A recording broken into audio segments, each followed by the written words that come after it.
Good afternoon and welcome to the Wilson Center. I'm Jane Harmon, the president and CEO of the Wilson Center and a recovering politician who is very pleased that we're addressing today's topic with NPR as part of what we call a national conversation. Our hope is that these forums will give the public new opportunities to engage in much-needed civil discourse in the safe political space that the Wilson Center provides. Today in the audience are many of our supporters and friends, but I'd like to recognize a special guest, John Emerson, a dear friend and former law partner from Los Angeles and the nominee to be U.S. Ambassador to Germany. Here's a news flash. War powers are divided in the United States Constitution. Congress has the power to declare war, raise and support the armed forces, and allocate war funding. That's Article 1, Section 8. While the President is Commander-in-Chief of the military, Article 2, Section 2. For 200 years, Congress and the President respected this balance. But following World War II, tension escalated when America became involved in the Korean and Vietnam conflicts without a declaration of war. Many members of Congress were upset about an erosion of congressional authority, and so, in 1973, Congress passed the War Powers Resolution by a two-thirds majority over President Nixon's veto. That resolution has been ignored more than followed, but it was certainly an example of Congress reasserting its role. So segue to today's conversation entitled, The AUMF Reasserting the Role of Congress. To remind, 3 days after 9/11, Congress passed the authorization for the use of military force with 5 hours of debate in the House and even less in the Senate. The Senate vote was 98-0. The House vote was 420-1. I was one of the 420. One member voted against it, and sadly, Barbara Lee, Congresswoman Barbara Lee, was planning to be here today to explain her vote and her views, but is delayed by the House debate on the Farm Bill. For myself, as a former 9-term member of Congress who served on all the major security committees, I never imagined that the AUMF would still be in effect today. Over time, some would assert, and I agree, that it has taken on a life of its own, and the executive branch has used it in ways that no one who voted for it envisioned in 2001. Since 9/11, we've changed a great deal, and the threats we face have evolved. So does the law, as passed in 2001, apply to these new threats? Should it be ended or amended? Here to frame the discussion today is my friend, Senator Bob Corker of Tennessee, who won re-election to his second term last November.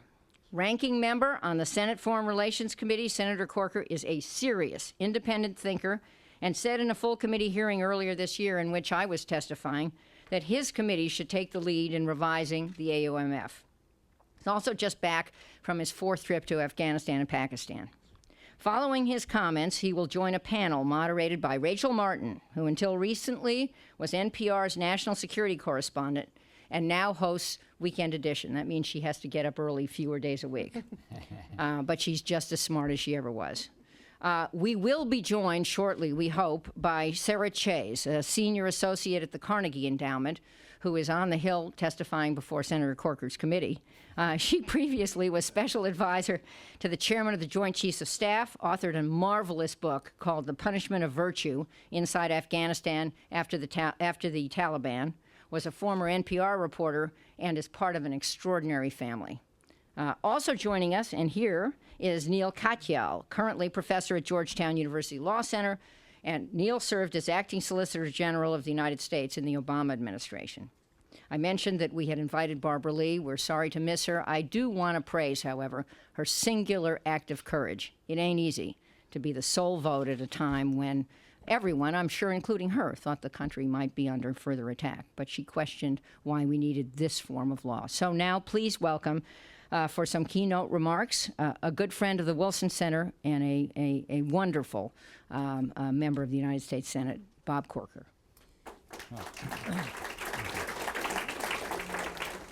Jane, Thank you very much. I thank you for your leadership on national security issues, your broad-mindedness, and your friendship, and I really appreciate being here today. You're right. I'm missing the last part of a committee meeting today that Sarah's testifying in. I will say I met with her, and I've already had her testimony and met with her prior to being in Afghanistan and Pakistan this weekend, but I knew that being late for something Jane had organized was not going to be good for my health. So I'm glad to be here today, and I'm glad to be here with such esteemed panelists. And I've always learned, especially in this job, that when you have people like this here to contribute, it's best to hear from them and to hear from you. So I'm going to make some very brief comments. But as Jane very articulately laid out, and she did this in our committee, as she mentioned some time ago, the AUMF that we're operating under right now is 60 words long and was passed in September of 2001. And on a recent trip through northern Africa with our staff to Senegal and Mali and Algeria and Tunisia, when you look at not only the activities that we have to some degree underway now, but the activities we're going to have underway in the future, almost everyone, top to bottom, would say that there's a very thin thread between that AUMF that was authored, 60 words, back in 2001 to where we are today. What's happened over time with Congress in general is that we have no ownership whatsoever over the conflicts that exist. And for what it's worth, some people like it that way. I mean, the fact is, if you just look at what's happening right now, for instance, with with Syria, where the administration, instead of having to come forward to Congress and to try to deal with this issue in a public way and to generate some degree of ownership by those in Congress, by the way, administrations have been doing this for some time, so this should not be perceived as in any way partisan. What they're doing instead, and of course it's on the front page of every paper, it's not very covert, but is dealing with it through the intelligence committees, and actually just a handful of folks involved in intelligence, not even the full committees, to try to generate funding and therefore alleviate Congress having real ownership. And for what it's worth, in fairness, I was at an event yesterday talking to a very key person in Congress relative to that type of activity, and because it's tough, quote, quote, quote, back home, he's just fine with that. He'd rather it not come to Congress. To me, that is a totally feckless place for Congress to be. I think what that does is it keeps, candidly, the public from really being informed as to the decisions that we're making that are very important. We have an outstanding military that is willing to sacrifice life and limb, and we have certainly wonderful Foreign Service officers. And to have them out in harm's way and the American people not even fully understand why we're doing what we're doing, and certainly for Congress to have no ownership, that is a problem. We recently had some debates on the floor which to me were almost surreal. We had a debate, a filibuster actually, for a long period of time over drone attacks on cafes in Houston, an issue that I never really thought about, okay? And I don't in any way, look, I think that was a fine thing, and I'm not criticizing the folks involved, but the point is that when Congress has no ownership over the activities that are taking place, whether it's drone or in other ways, sometimes Congress is able to debate and say some things that have no basis in reality and certainly do not contribute to the national debate and our national interests. So look, I'll stop with this last statement. We've had some discussions about developing a new AUMF. I do not want to be involved in anything that undermines our national interest. I don't. And I realize that Congress is very, very divided. I'm on the Foreign Relations Committee as ranking member. Somebody the other day said, well, Senator Corker is here to give the Republican perspective on foreign policy. And I thought, I don't think there is a Republican position on foreign policy. I look down the dais, for instance, and we have John McCain and Rand Paul on the Foreign Relations Committee, and I don't think you could get, have a greater difference in point of view, both of which, by the way, are respected.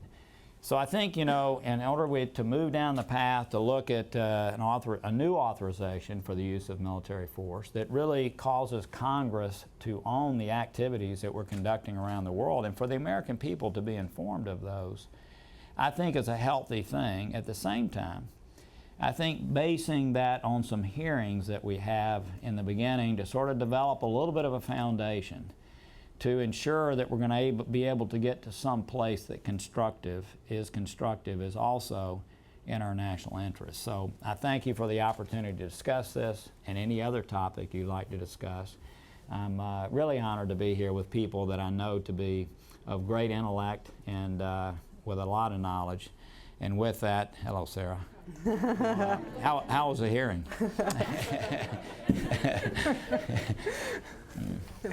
Good to see you. Thank you. With that, I'll stop. Thank you. Thank you, Senator. I was going to say that you and Neil were going to have to work twice as hard, but Sarah has rescued you.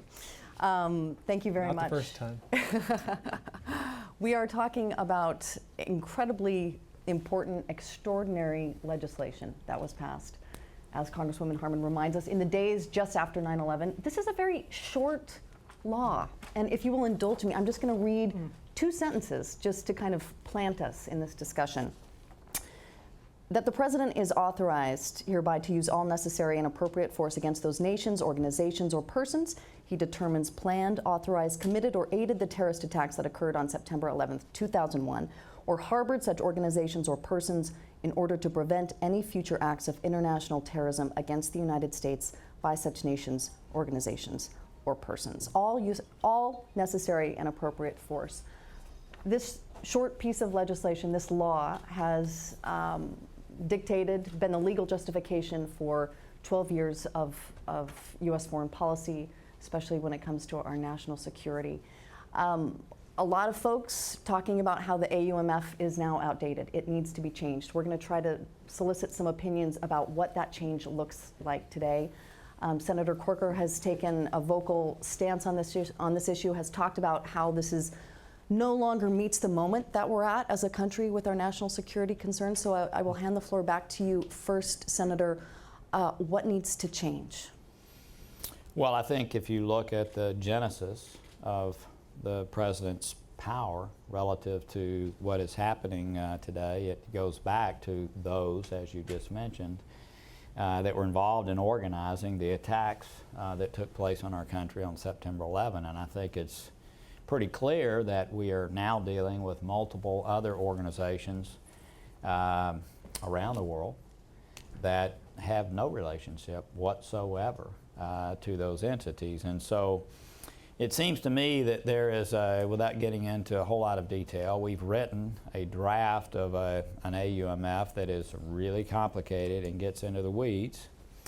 And then we've written a draft of an AUMF that is a little more elegant and doesn't get into quite the details.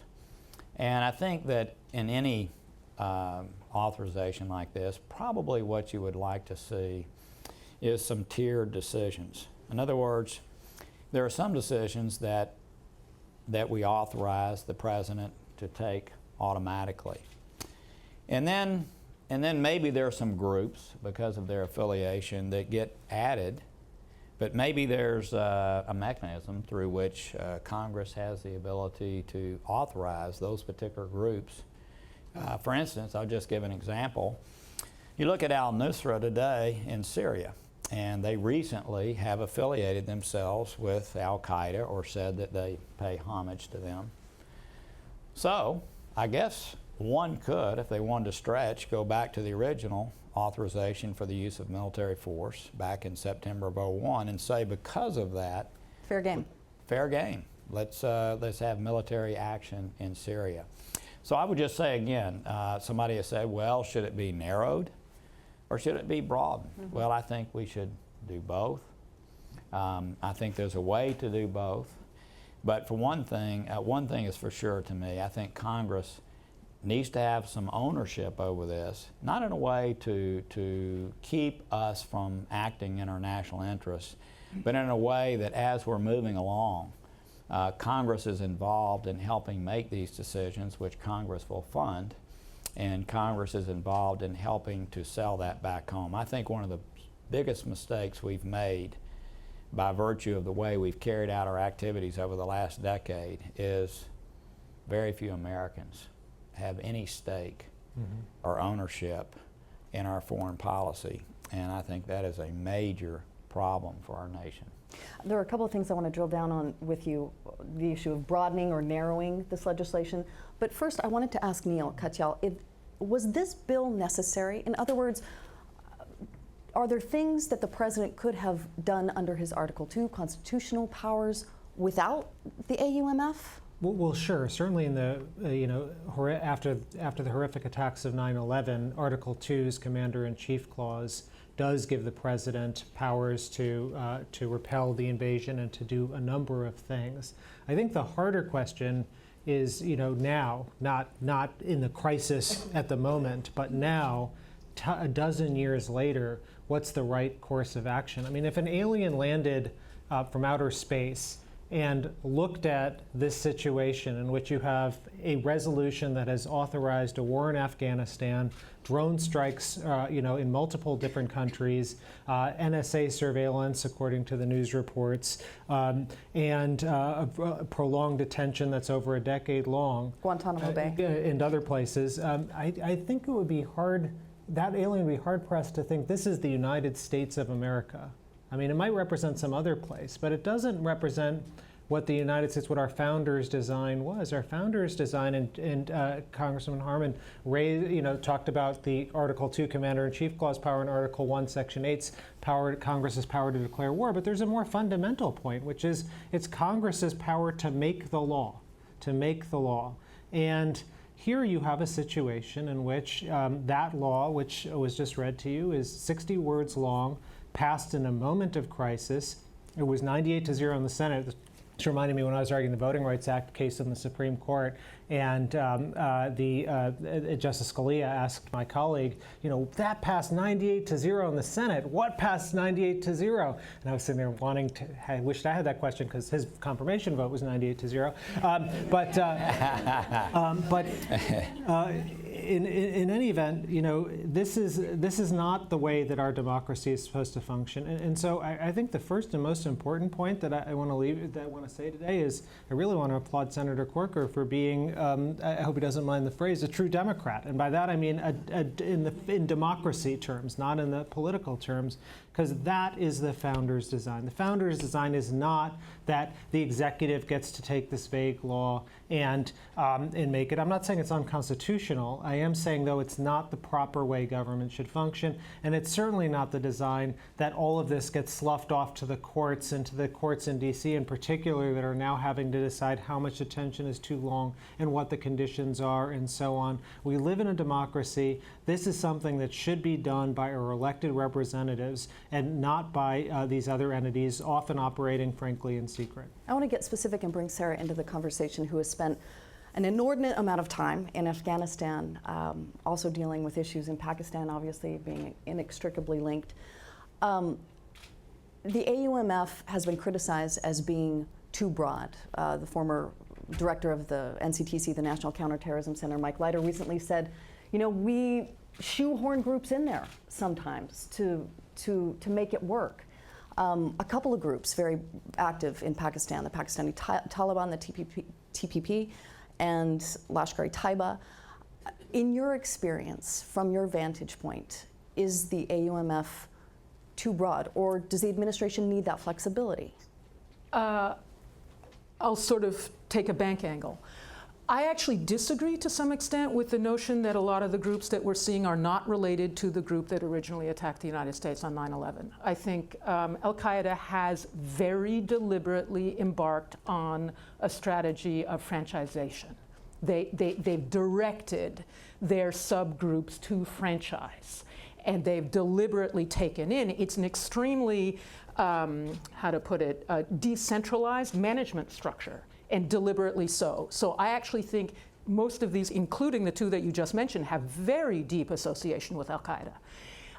But I'm not sure that that fact really has a bearing on the authorization. And to some extent, you guys are here for a panel, but we seem to be a chorus instead of a panel. I think I would really associate myself with the remarks about the American democracy and how war powers are supposed to be exercised in the American democracy. And secondly, I think that this moment of being able to step back a little bit allows us to think a lot more clearly, I would hope, about what's the right instrument for addressing some of these challenges to our to our national security.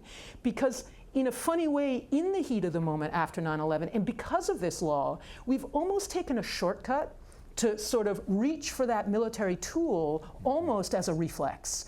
And I'm really unconvinced that that military tool is necessarily the best tool for addressing these challenges going forward. You're talking about the use of unmanned aerial aircraft and drone All strikes. of it, exactly. Special forces, kinetic, basically a kinetic response to a phenomenon that is fundamentally political, frankly, in its genesis. So we haven't really looked at what are the grievances that have helped drive some of the radicalization of some of these populations. We're not thinking about that. But it's really difficult. I would imagine the administration would say, it is part and parcel of the problem. Yes, it's political, but who wants to be responsible for taking that tool out of the toolbox? Okay, so then that raises a really interesting question, which is number one, where is the disproportion of resources placed? Look at where we've been spending not just our money, but our thought, our creativity over the last 10, 12 years. It's all been on the kinetic side.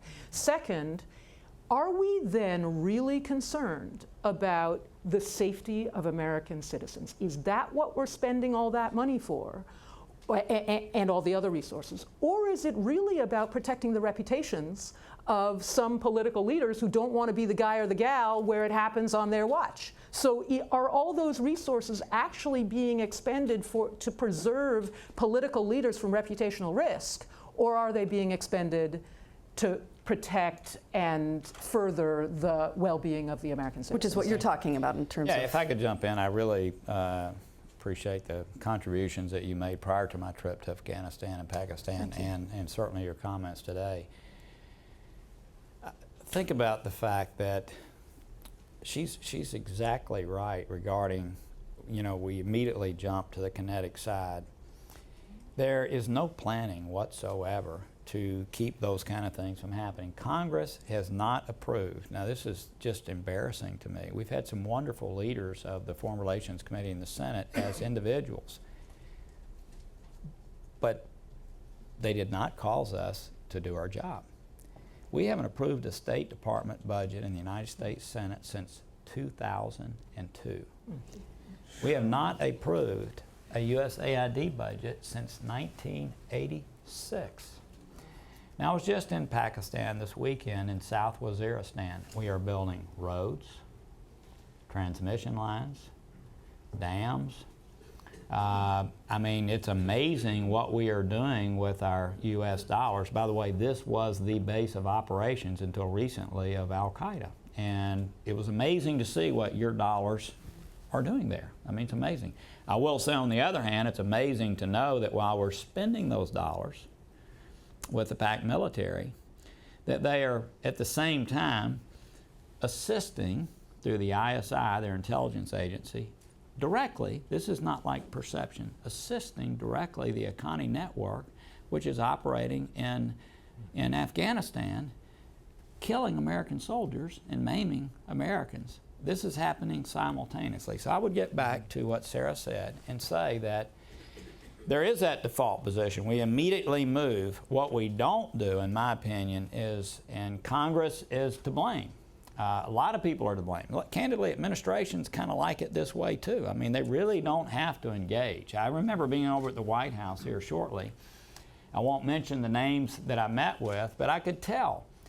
As there has been, unfortunately, recently with a lot of things at the White House, there are a lot of voices, and it's difficult to come to conclusions.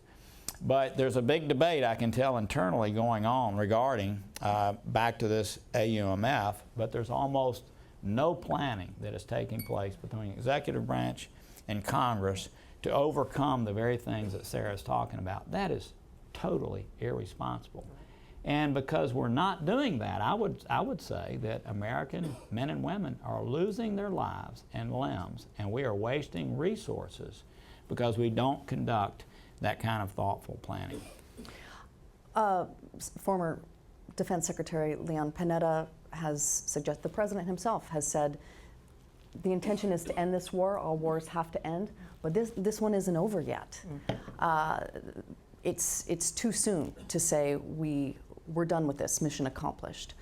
So if the AUMF needs to be revised, what takes its place? You won't. I'll open it up to the panel. Well, let me start by just distinguishing between process and substance points. So, I think that the administration, according to the news reports and others, interest groups and the like, have been so afraid of reopening the AUMF discussion because they're afraid, it might authorize longer detention or more surveillance or this and that. And, I think we can have a debate about that and about kinetic, technology and war-making efforts and the like.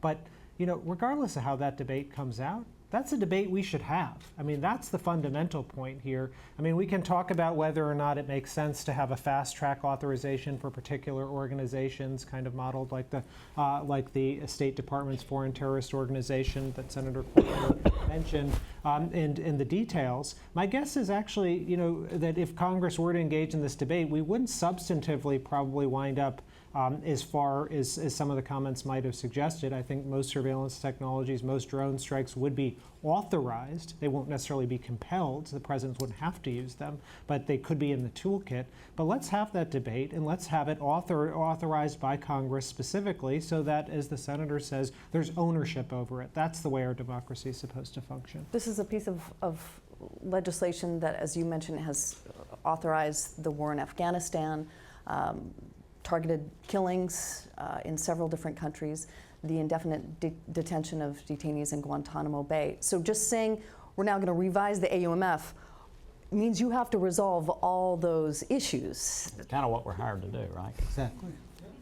I mean, and basically, again, look, Congress has gotten pretty lazy, and in fairness, even being on the Foreign Relations Committee, I think there have been dissertations written about how it can shorten one's lifespan in the United States Senate. Really, the fact is that back home, dealing with issues of national security and foreign policy and U.S. aid and all of those kind of things, candidly doesn't play that well and has ended many careers. I look at it as our responsibility when we come here.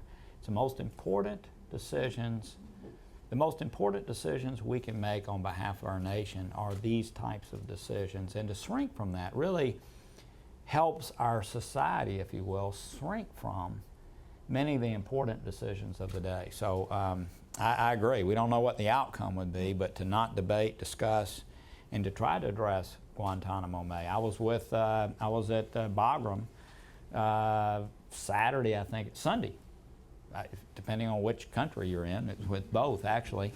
But the fact is, we've got some third country nationals there, 64 of them that are detained at Bagram. We've got to figure out what to do with them. And all of those issues are things that we need to be dealing with as a Congress to take ownership, but also to come up with solutions. One of the things that I think Congress can do, the administration, as you mentioned, has the ability to make decisions, but I think Congress not only can debate and hopefully resolve these in the public, but also I think Congress can set a context. The administration has things coming in over the transom. Let's face it. Many of the decisions that they make are almost hair-on-fire decisions, right? They're dealing with crisis after crisis after crisis. If Congress doesn't take the time through hearings like we had today and other kinds of things to set a context and sort of an order of pyramid of what our national interests are, it's very difficult to make wise decisions during those moments of crisis. It's been 12 years. You talk about Congress not wanting to take responsibility. Is that the primary reason this has taken so long? Why now? Why is this surfacing now? I think, I don't want to talk the whole time. Go ahead, Neil. Well, I was going to say, I'm talking way too much. I was just going to say, because of your bravery and, Lindsey Graham and John McCain, who've been drawing attention to this issue. I mean, fortunately, but someone is. I mean, there's a complicated thing, though, because when Congress passes any sort of authorization to use force, they have to worry how the courts are going to interpret it, how the president is going to interpret it. And you've had this weird situation in which you have a fairly vague authorization in 2001. The administration pushes the envelope on what that means for a long period of time. It's blessed by the courts. And now if Congress wants to get rid of it, boy, that's actually pretty tough because of a different provision in the Constitution, Article 1, Section 7, which requires bicameralism and presentment. And if president vetoes it, then they've got to get a 2/3 vote in both houses. And so one of the hard things when Congress takes up this legislation is thinking, boy, if we authorize this now, what might we possibly be authorizing for years to come that we have no idea could fall within this new AUMF? And how could we ever retrieve that authority back given Article 1, Section 7? And one answer to that Congress has used in the past is a legislative sunset, such as in the Patriot Act, so that it would automatically sunset and have to be affirmatively re-upped, which would flip the Article 1, Section 7 bicameralism and presentment. Which is part of the problem, that no one can see into the future to know how this war on terror morphs. So I think that's also part of why this is happening now, is it has morphed, and it's morphed in a couple of almost divergent ways. One is that there is a sense of a beginning to get toward closure in at least the first chapter of this, in particular Iraq and Afghanistan, and with the killing of Osama bin Laden. But secondly, we've had this whole explosion of consciousness about what exactly we were authorizing all these years. And those two have come together in a way that's really put this on the table. And I think I would go back to this issue of, democratic principles, and what are they which aren't, I think in this country it's not just about who won an election. It's about a pretty intricate mechanism. This is the 18th century, right? God the clockmaker. So they made a pretty complicated clock which had to do with checks and balances and separation of powers. And what's essentially happened here is the ceding of an enormous power on the part of Congress. And to some extent, I might start to say, why do we do another one of these? We've got some pretty good provisions within the Constitution and the laws of the United States about how we go about using lethal force. And maybe this needs to be something that's much more of a retail authorization going forward than this kind of a wholesale authorization. You think the architecture of the AUMF itself could be used in a No, on the contrary. I'm saying repeal it, possibly. Just done. We're going to go back to the pretty solid architecture that we've had to date, or you put in its place something that has much more specific triggers for oversight by somebody who's not the executive branch. Neil, is that easier to do? To just I think repeal that's and start very over? hard, and I'd probably disagree with that. The range of different government tools in the toolkit, sometimes they can't actually be affirmatively talked about, and you can get a little bit of a sense of that with the revelations from Mr. Snowden. But that's one of the very hard things that the senator and his colleagues face is if we get into a retail mode where we're authorizing very specific technologies, very specific actions, that can actually destroy the value of that technique.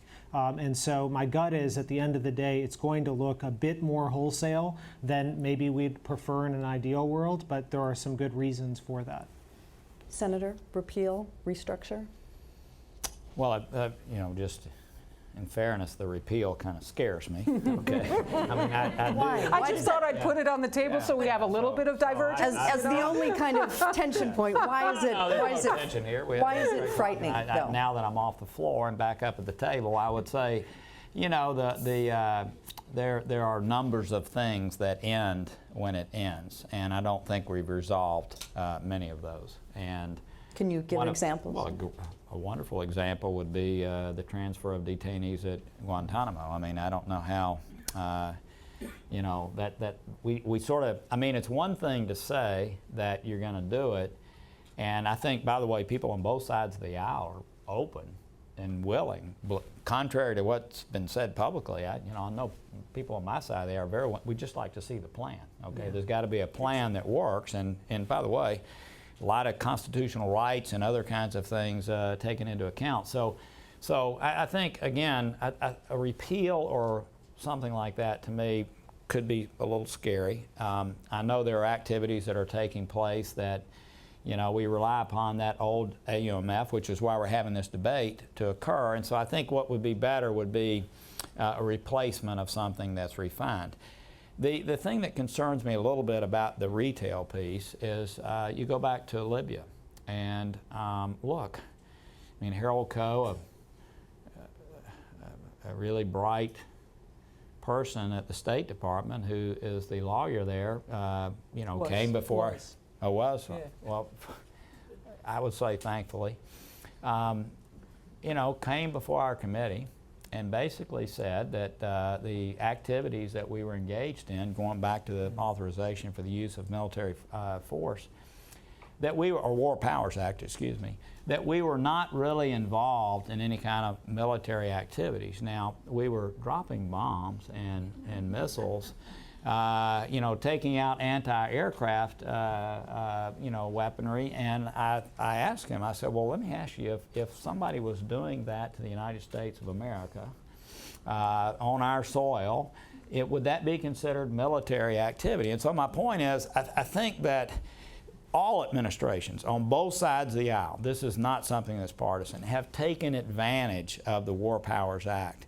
And I think we've got to step back and do something that's a little bit more concrete than the retail, only to pull us back to a place where we get to that democracy with a little d, democratic values with the little d that you were talking about earlier. I think that's important at this moment. I completely agree. I mean, the statutory gymnastics that both administrations since 9/11 have gone through is just, frankly, sometimes astounding. I mean, the one that the senator just mentioned, the idea that we're not in a war and we're not in a military action in Libya because our boots aren't on the ground. If we dropped a nuclear bomb on Libya, our boots wouldn't be on the ground. I think anyone would think that's obviously a military action. So it is, I think, a very tough position that the administration took, and equally so for the last administration. And that's all the more reason why our founders put that responsibility in Congress.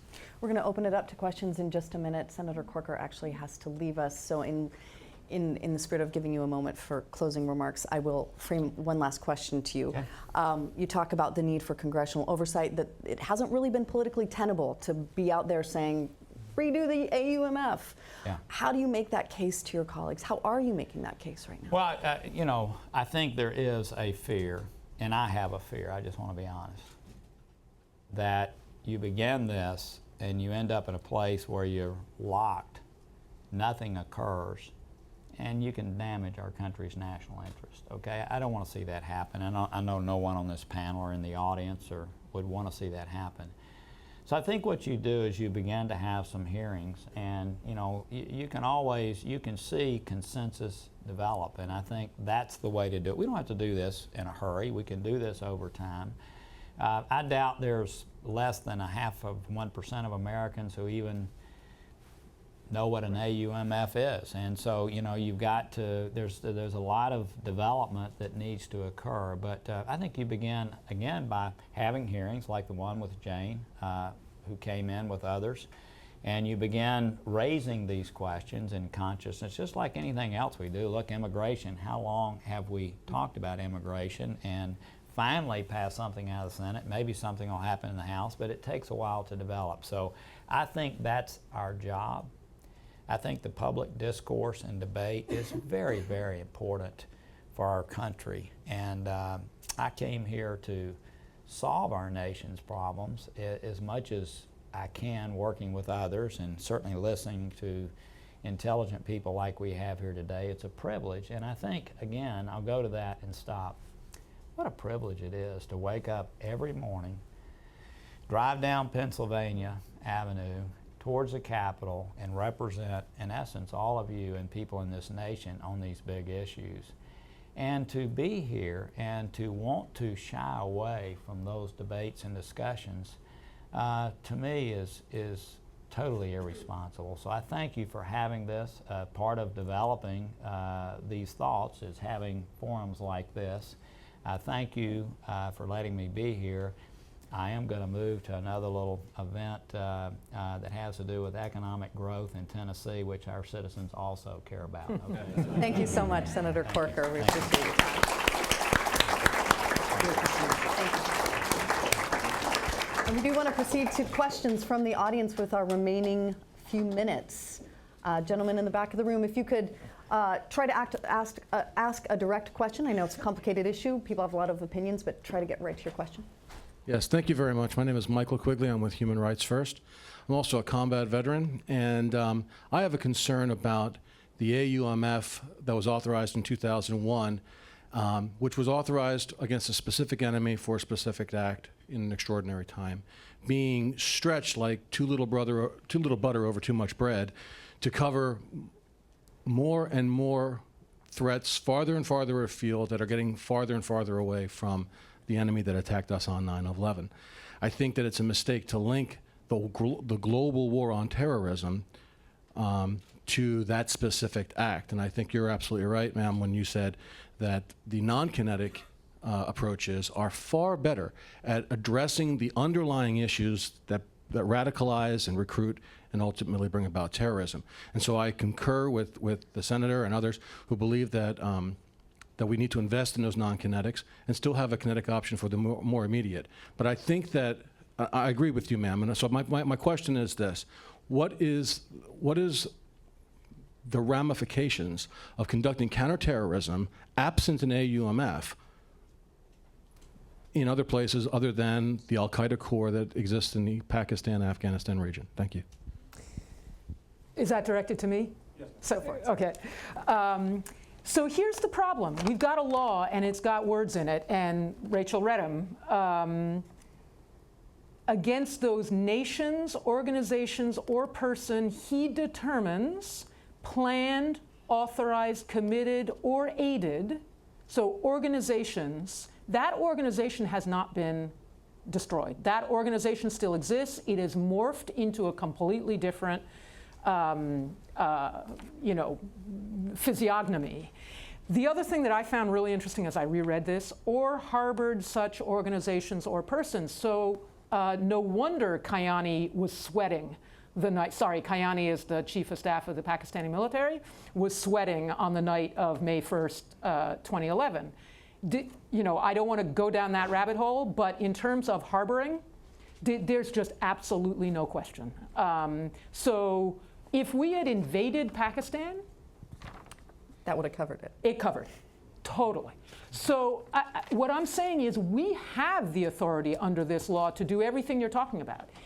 If this law were to be repealed or significantly changed, what I'm trying to say is that would force us to rethink whether targeted killings in Yemen is the best approach to international terrorism. It would force us to actually think through and start enabling other options. Can I ask a follow-up to that? Quick. Just real quick follow-up. So if the president says that he wants to revise and ultimately repeal the AUMF, Congress has never authorized an AUMF without the president asking for it. This would be a change to that policy if Congress took that action. I guess I'm not clear on your question. So my question is, taking that unprecedented step of replacing the AUMF without a request from the president, it strikes me as... Is it unconstitutional? It's unprecedented, but it's not unconstitutional. Question, young lady right here. Hello, my name is Layla Ogabian. Just recently there was an article released in Politico about the AUMF and whether Congress should have a debate on using that against Iran and specifically use it by fall and use airstrikes by fall if Iran does not stop enrichment by then. My question is then, would the nation be well served by having a debate in Congress on the AUMF in Iran? You want to take that one? Well, sure. I think that's a good illustration of, we don't want to, our system doesn't want to engage in statutory gymnastics to try and authorize a war in Iran off of a statute that was passed a dozen years ago. Maybe you can shoehorn it in. I'm not familiar enough with the facts to, Sarah read the statute. I mean, maybe there's a way to do it, but it's not the ideal. It's not the American way. And so certainly, I think that it'll be I think a pretty bad move democratically to try and go to war in Iran off of an old AUMF. I think in that case, while I'm maybe more expansive about al-Qaeda, I don't see how you get Iran in this. There is absolutely no evidence that Iran had anything to do with 9/11. So, think about Shiite groups' relationships with Hezbollah. It does start to get murky if someone was really intent on. Beyond murky, I think. Not that, again, the gymnastics that we've been seeing about what happened in Egypt, for example. You can, all sorts of things can be called. But illustrating the ambiguousness of this piece of legislation. And the datedness. I'm in the private sector now, and I work a lot with technology companies, and, Apple makes 75% of their profits off of technology that wasn't even around 5 years ago. And here we're on a cycle of a dozen years on not some minor statute. This isn't some minor, agricultural subsidy or something. This is making major life and death decisions, and we're using this old thing from 12 years ago. It's not the way to do it. Anyone else? Gentleman right here on the end. Professor Kay, I'm curious whether you think that giving Congress giving such a broad delegation of power to the president is consistent with the court's intelligible principles test under its delegation of powers jurisprudence. I do. I think this is now getting into a bit of a law geek discussion. So I don't want to bore everyone with it, but the basic question is can Congress pass such an open-ended resolution, or do they have to be more specific? And the court has given broad deference to Congress in giving powers to the president. And so I don't think, again, what we're talking about today is not really constitutional law writ large. I don't think anyone is saying it's unconstitutional for either administration to have engaged in this actions. We're talking about what the best route forward is in a democracy. Was there a red tie up? We could wait for the mic. There you go. Benjamin Harned. And this question is kind of directed at Ms. Shays, but I'd welcome input from the both of you. I'm wondering, how are you supposed to sort out a lot of all these organizations that you can link to al-Qaeda, no matter how weak that link is? Say in Mali, you have Ansar Dine with they've been helping out the Tuareg rebels there, and you can associate them with al-Qaeda in the Islamic Maghreb, and bring that back to al-Qaeda and bring that back to 9/11. How do you sort through these organizations so that we're not at war forever, essentially? And also distinguishing between, it may be a legitimate target, but does it need to be justified with a different instrument? That's the point. In other words, I'm not sure that the two halves of your question are necessarily linked. One issue is, how do you sort through the way that al-Qaeda is morphing? And that's an intelligence question. And we have a large body of material that was taken off a particular building on May 2nd, 2011, that can help. The other question, so that's an intelligence, and then you decide, once you see what these organizations are and what their links are and things like that, you decide what's the best way to address them. The other question is being at war with these organizations the best way of addressing the threat that they pose, not just to the United States, but to the citizens of the countries where they're operating? Legal follow-up, though. Do we need to be at war under, I guess we're talking about international law now. Does the United States need to be at war with any of these groups in order to target them the way that they have been? No, I don't think so. And indeed, certainly not a declared war. There's, I think, a lot floating around in the discourse. Well, Congress hasn't declared war, and so Congress has declared war a total of 5 times since the founding.